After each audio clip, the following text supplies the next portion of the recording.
ada orang menyatakan cinta kepada Allah langsung ditolak oleh Allah dalam Al-Quran. Wa qalatil yahudu wan nasara nahnu abna'ullahi wa ahibba'uh qul falima yu'adzibukum bidunubikum bal antum basyarum mimman khalaq. Ini ayat penolakan cinta dari Allah kepada orang-orang Yahudi dan pada orang-orang Nasrani. Orang-orang Yahudi dan orang-orang Nasrani mengatakan bahwa kami adalah anak-anaknya Allah, kami adalah habib-habibnya Allah. Katakan Muhammad, kalau mereka anak Allah, kalau mereka habib-habibnya Allah, falima yu'adzibukum bidunubikum, maka karena apa Allah menyiksa mereka dengan sebab dosa-dosa mereka. Bal antum basarum mimman khalaq, kalian tidak lain hanyalah manusia biasa seperti manusia biasa lainnya. Ditolak oleh Allah. Orang-orang Nasrani yang menyatakan bahwa dirinya adalah anak Allah, lain sia lain anak lain. Orang Yahudi mengatakan anak Habib, anak Habib, anak Habib, lain sia lain Habib. Lamun sia Habib kunaon eta leluhur sia dijadikan monyet, leluhur sia dijadikan betul ku Allah Subhanahu wa ta'ala. Kiradatan wa khanajir di dalam Al-Quran leluhur orang-orang Yahudi, tapi orang Yahudi merasa dirinya seperti kekasih Allah. Mereka ingin disebutnya Habib. Habib itu bahasa sininya sayang.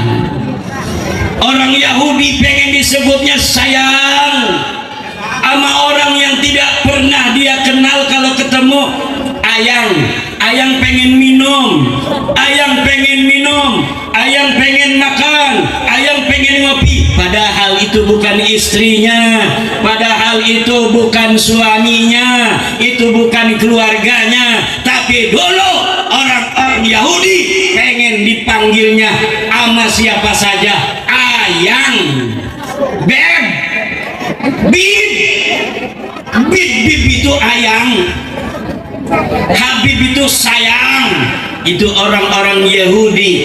Diterjemahkan di dalam Al-Quran, diinskripsi oleh Al-Quran, diprasastikan oleh Al-Quran. Dulu ada orang-orang yang pengen dipanggilnya ayang, orang-orang yang pengen dipanggilnya bib, orang-orang yang pengen dipanggilnya Habib. Tetapi Allah katakan bal antum basarum mimman khalaq, tidak lain kalian manusia-manusia biasa sama dengan orang-orang lainnya. Qul balima yu'adzibukum bidunubikum. Hei orang Yahudi, kalau kalian merasa bahwa kalian adalah orang-orang yang dicintai Allah, kenapa Allah menyiksa kalian dengan sebab dosa-dosa kalian? Kenapa leluhur-leluhur kalian di bumi hanguskan? Kenapa leluhur kalian ada yang dijadikan monyet? Kenapa leluhur kalian ada yang dijadikan babi? Kalau kalian kekasih Allah, nggak mungkin Allah sampai menyiksa ayah-ayah kalian menjadi monyet, menyiksa ayah-ayah kalian menjadi bedul. Nyaman tuh bedul di dia. Di dia bedul naon? Cadua. Sangkain dikeresek aja bedul. Di dia menceleng beren. Ayah bagong. Jelma-jelma Yahudi ibu-ibu dijadikan bagong bu Allah. Munaon manehna dijadikan bagong ku sabab dosa-dosa mereka. Kalau mereka merasa habib-habibnya Allah, kekasih-kekasihnya Allah, merasa doa-doanya terkabul, kenapa negara mereka selalu kekeringan?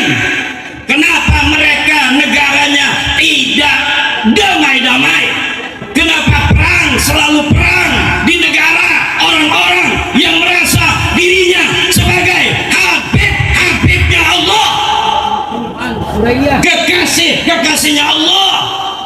Katanya keramatnya hebat, bisa ngislamin orang yang ada di dalam kubur, sudah mati bisa masuk Islam. Keramatnya orang-orang sana.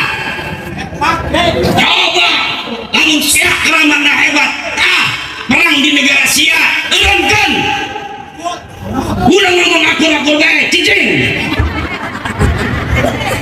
ngopi doang maneh mah. Kok saya bisa bahasa Sunda di sini? Biasanya saya nggak bisa bahasa Sunda, Bu. Kaumpetan. Iya, keasupan ya Yusuf. Abi tadi ke mobil, keasupan Khadam ya Yusuf ngomong Sunda ya. Hari geus kieu mah kudu menang ti Sunda hiji. Siap ibu-ibu. Ibu-ibu siap. Ini dancer ketawa melulu. Ada orang yang katanya keramatnya luar biasa, tasarrafa fil qaul, bisa untuk menjadikan segala apa saja di dunia ini di bawah kehendaknya. Ada yang bisa untuk salat jenazah padahal dia udah mati. Ada orang mati di dunia, dia ikut keluar dari kuburan lalu salat jenazah.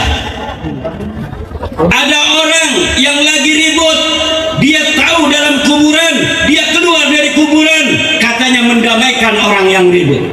Ini di dalam sejarah doktrin mereka, orang-orang yang mengaku dirinya sebagai Habib, sebagai pecinta, orang yang dicintai, mengajarkan doktrin-doktrin yang tidak punya dasar dari agama Allah, tidak punya dasar daripada Al-Quran, tidak punya dasar daripada Al-Hadis, tidak punya dasar dari ijma', tidak punya dasar dari qiyas. Nabi Muhammad seumur hidup Isra Mi'raj cuma sekali, katanya leluhurnya Isra Mi'raj sampai 70 kali setiap hari. Masuk akal atau tidak? Kita merah ke kamar berat. Banyak sekali cerita-cerita palsu, cerita-cerita khurafat, cerita-cerita yang tidak berdasarkan kenyataan, cerita-cerita yang bahkan mengalahkan mukjizatnya Nabi besar Muhammad sallallahu alaihi wasallam.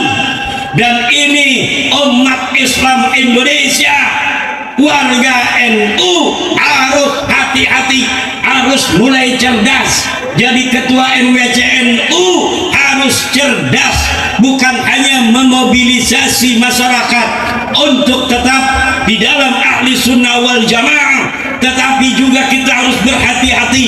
Banyak sekarang orang yang mengaku ahli sunnah wal jamaah, tetapi tujuannya adalah untuk menyesatkan umat Islam dari siratal mustaqim, dari ajaran para nabi, dari ajaran para wali, dari ajaran para sahabat, dari ajaran wali songo.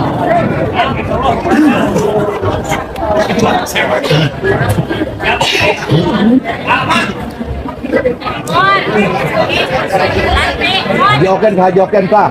Makanya ayat itu waqalatil yahudu, dari sana saya menyimpulkan tidak ada istilah Habib dalam Islam.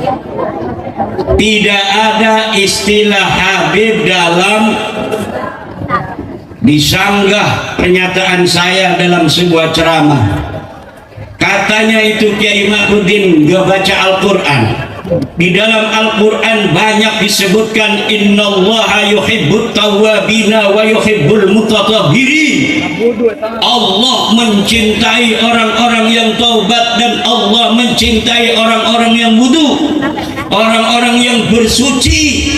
Berarti di situ ada yuhibbu, berarti Allah cinta, yang dicintai namanya Habib. Berarti orang yang tobat adalah Habib, orang yang berwudu adalah Habib. Betul kalau dari sisi lugawi, istilahan lugawiyan betul ada istilah Habib di dalam Al-Quran. Tetapi dulu Dulu beberapa bulan yang lalu, sebelum masalah nasab ini dipahami masyarakat, yang disebut Habib itu adalah katanya yang keturunan Nabi.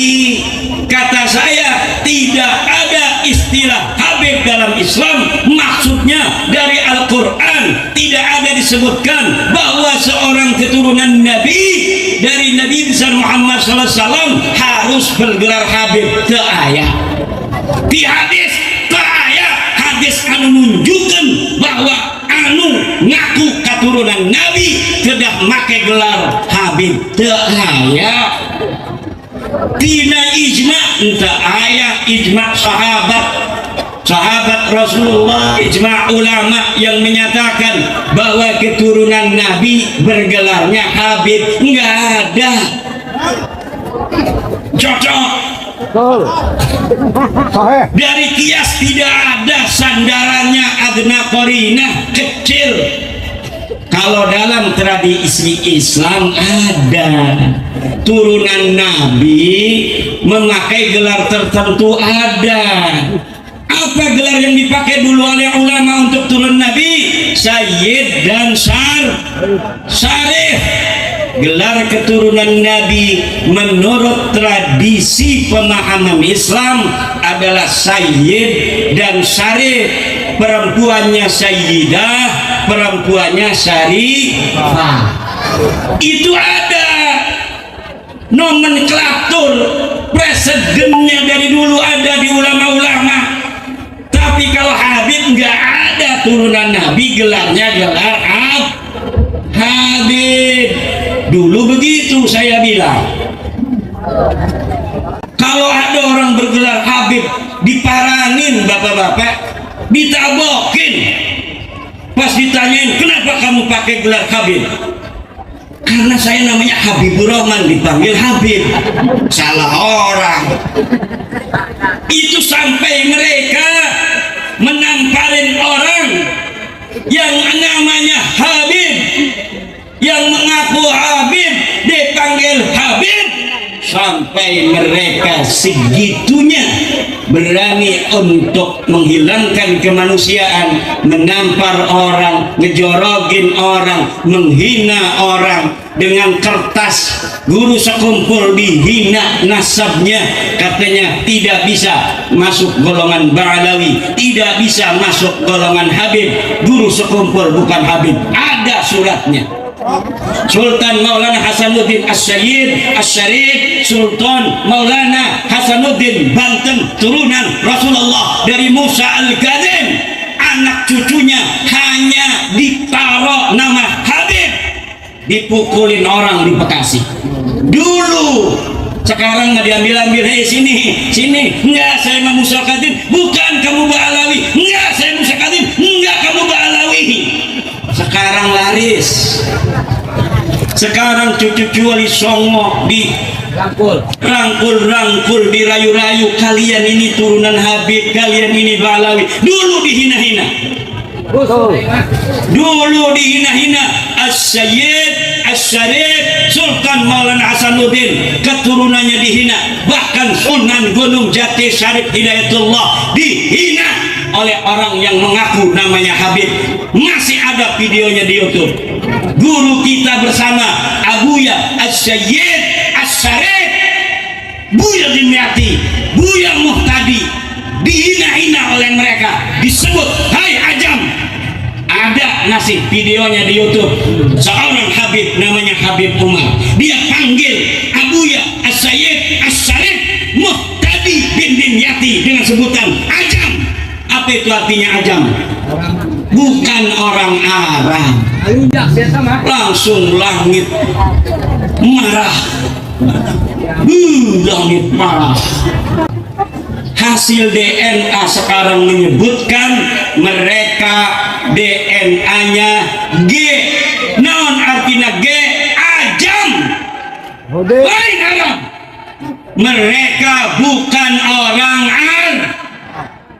Jangankan turunan Nabi, kata hasil tes DNA menurut Dr. Sugeng, mereka ini bukan orang Arab acang.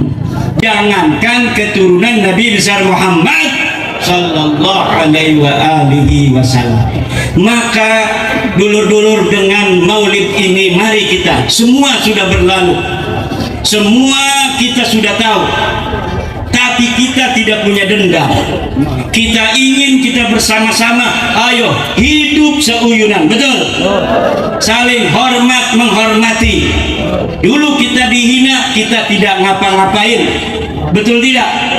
Hanya saja ketika hari-hari ini banyak sejarah-sejarah yang dirubah, kita takut anak cucu kita nanti dia tidak tahu sejarah yang asli. Anak cucu kita nanti sejarah bangsanya melenceng kemana-mana, tidak sesuai dengan faktanya.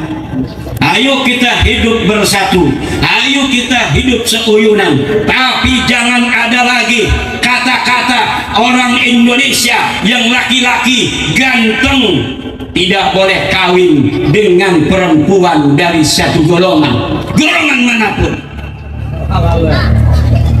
Kalau misalnya kita ngadu nasab, turunan Sultan Hasanuddin bukan hanya turunan Nabi, tapi turunan raja-raja.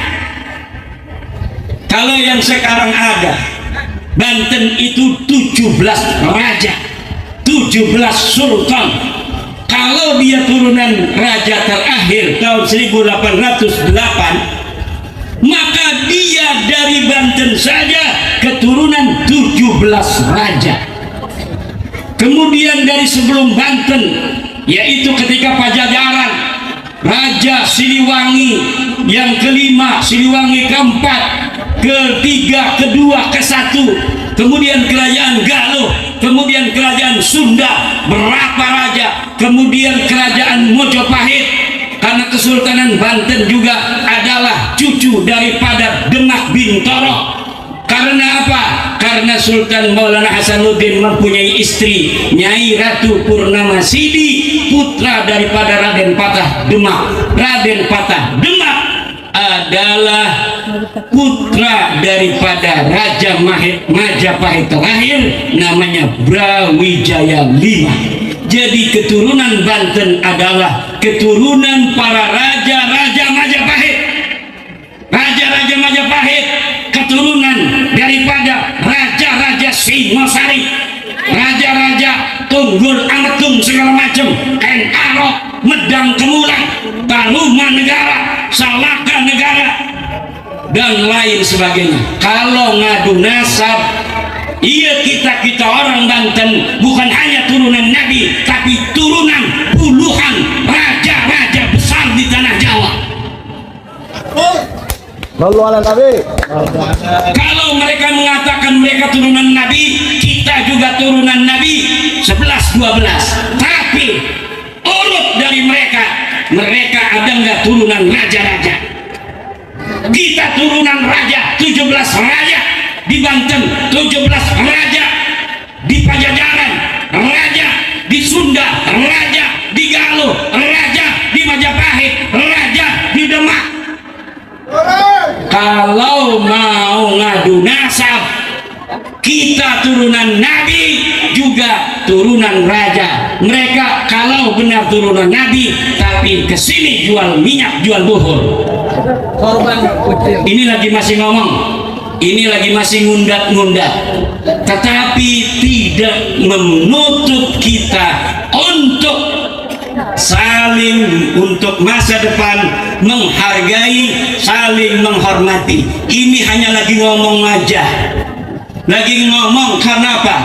Lihat di YouTube ada orang Indonesia nikah dengan seorang syarifah, udah nikah, udah punya anak, malah ketahuan suruh cerai, katanya tidak sekufu, katanya kastanya berbeda. Ayahnya setuju, ibunya setuju, perempuannya setuju, ketahuan oleh bos mereka Taufik Assegaf. Lalu Taufik Assegaf suruh ini orang yang sudah menikah bercerai, katanya tidak sah, katanya berzina. Ini yang harus dihentikan. Kalau tidak, aing moal bakal berhenti. Lunjak itu begitu ya. Ayo, akur. Melanakan lagi. Ibu bapak hadirin ma'asyiral muslimin rahimakumullah. Itu satu harus dihentikan di tengah-tengah bangsa Indonesia, keturunan para raja yang kami keturunan daripada orang-orang yang dapat menciptakan Borobudur ketika negara-negara Arab belum punya apa-apa.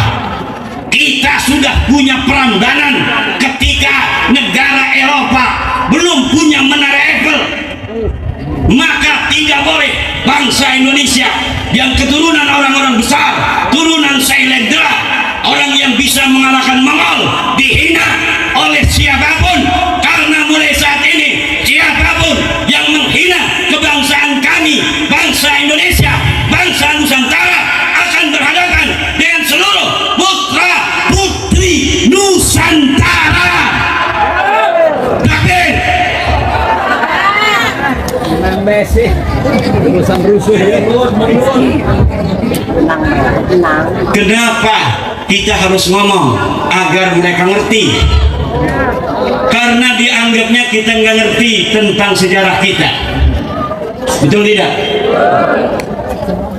Dianggapnya kita tidak mempunyai harga diri sebagai bangsa Nusantara. Orang Pasauran tidak tahu kalau di Pasauran dulu ada kerajaan besar. Kerajaan pertama di Indonesia itu dari Pasauran, di Pandeglang, tepatnya di Mandalawangi.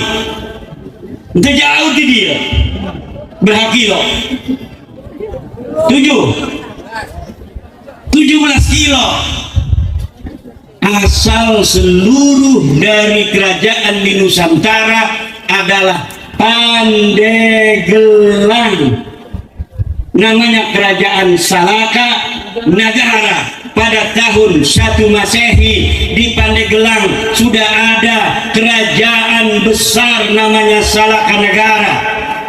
Dari Salaka Negara inilah diturunkan para keturunan raja-raja se-Indonesia, dari Bantennya, dari Jabarnya, dari Jatengnya, dari Jatimnya, dari Acehnya, dari Borneonya, dari Sulawesinya, dari Malukunya, semua turunan raja-raja Pandeglang. Iya, sesa-sesana ya, turunan raja-raja ya. Iya, anu manis-manis. Apa manis bahasa Sundanya? Amis-amis. Kalau bahasa Jawa amis itu ikan tuh.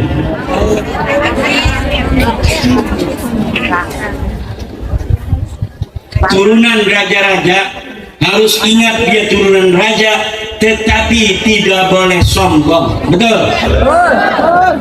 Kenapa kita harus ingat bahwa kita turunan raja? Agar kita tidak mudah untuk tunduk kepada orang asing. Karena sejarah Banten adalah sejarah keperkasaan dan futuwah. Tidak gampang dari dulu Banten menyerah pada siapapun. Betul? Kita pernah dikalahkan oleh Belanda karena satu sebab. Naon eta? Pengkhianatan. Naon? Kita pernah dikalahkan Belanda karena satu hal, yaitu pengkhianatan. Maka kita harus hati-hati, jangan sampai mau kita diadu domba. Sejarah telah berkata kekalahan kita orang Banten 1682 hanya karena kita mau diadu domba.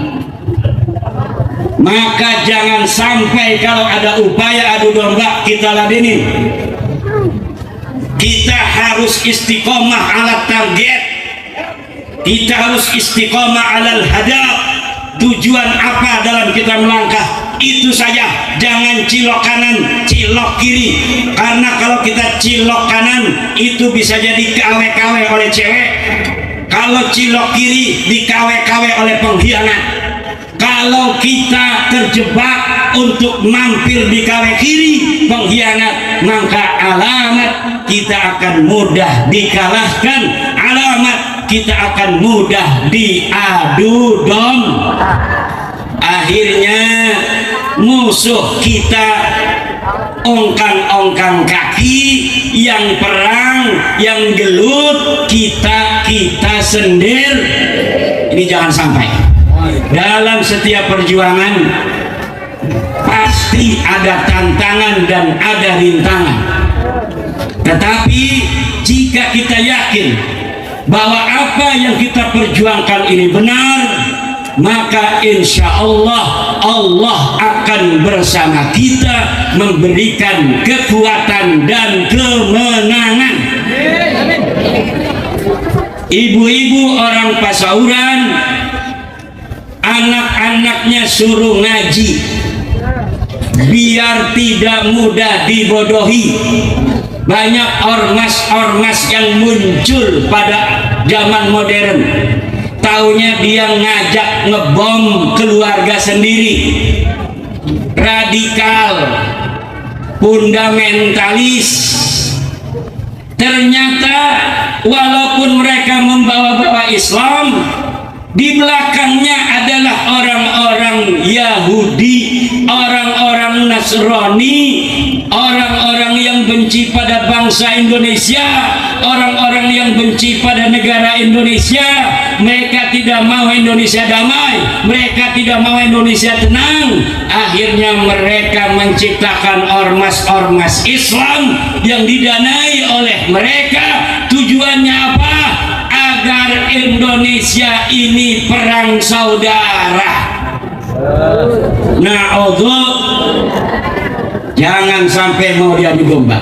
Dan adu domba yang paling gampang adalah dengan isu agama. Dengan isu apa?